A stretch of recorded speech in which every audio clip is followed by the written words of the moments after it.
On the planet Crakis, in the year 3051, a 9-year-old boy named Paul Ateetsee eats breakfast with his older sister Mimi. Paul has been hiding a secret from her for a long time and feels like now is the time to finally tell her. "Did you know I can read minds?" he says. "I'm not falling for that again. This time it's for real." Then what am I thinking right now?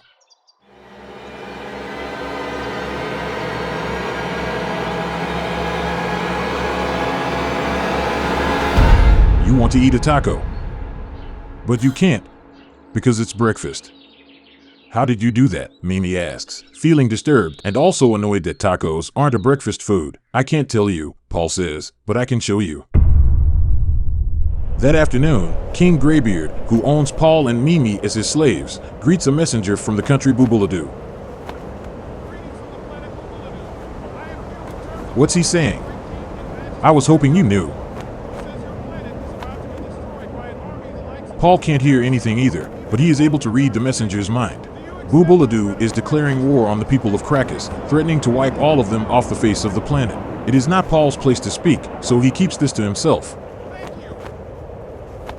Greybeard is lost. Is he done talking? Just not, I guess. The messenger returns to his ship, taking King Greybeard's acceptance of total war back to his emperor. Nobody on Crakis realizes that war is now imminent, except Paul.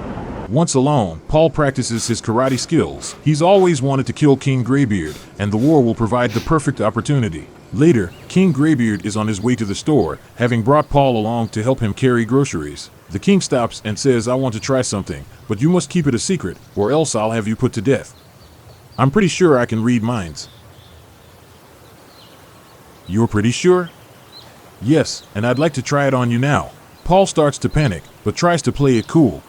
"I don't want to murder you, I don't want to murder you, I would never murder you, I don't want to murder you, I don't want to murder you. War? What war? Even if there was a war, I would never use the war as a cover to murder you because I don't want to murder you. You're jealous of my rugged good looks, and that I'm super smart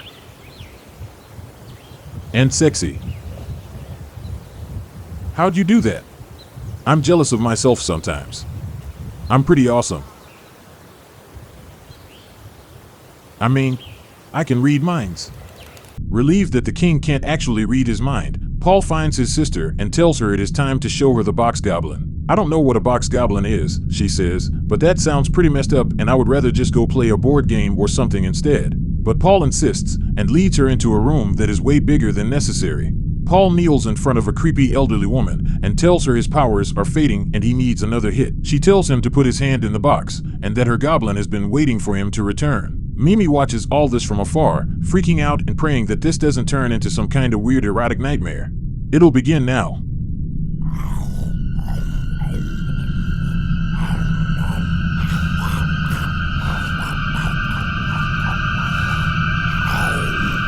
It likes you!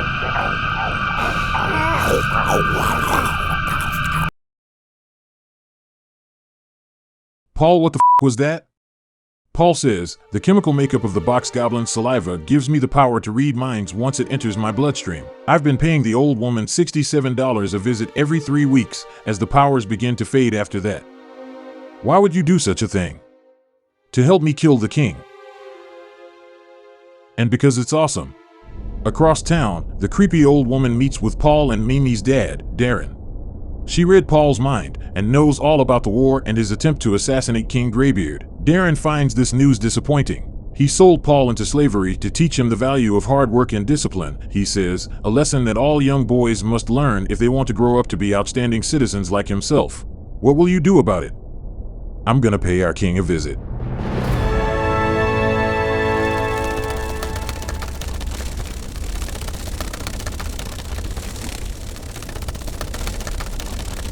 After learning that her brother is planning to assassinate King Greybeard, Mimi goes to warn him. They have been lovers in secret for a while, and she doesn't want to see him killed. "My brother is planning to murder you," she tells him. "Obviously, but I have bigger concerns right now. Like, way bigger. I can read minds. Don't start with this again. I only thought I could before, but now I really can. There's this thing called the box goblin." "Jesus Christ, not you too. I thought mind reading would be cool, but it's actually really disgusting. You don't want to know the things people think about." That night, Boobaloo attacks Crakis. There are a lot of big explosions, and people dying, and terrible things like that. You know, the usual war-type stuff. Traumatized by all the disgusting things his loved ones constantly think about, King Graybeard smashes an entire 12-pack of Bud Light Mango Seltzer. His brother tries to snap him out of it, telling him they are under attack, but Graybeard is just too lit up.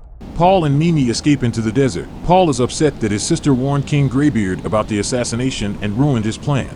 He refuses to talk to her, instead using his Sony Discman to keep himself entertained as they travel through the desolate wasteland. The next morning, King Graybeard wakes up naked and too hungover to function. This is made more awkward when he finds himself in a room full of complete strangers.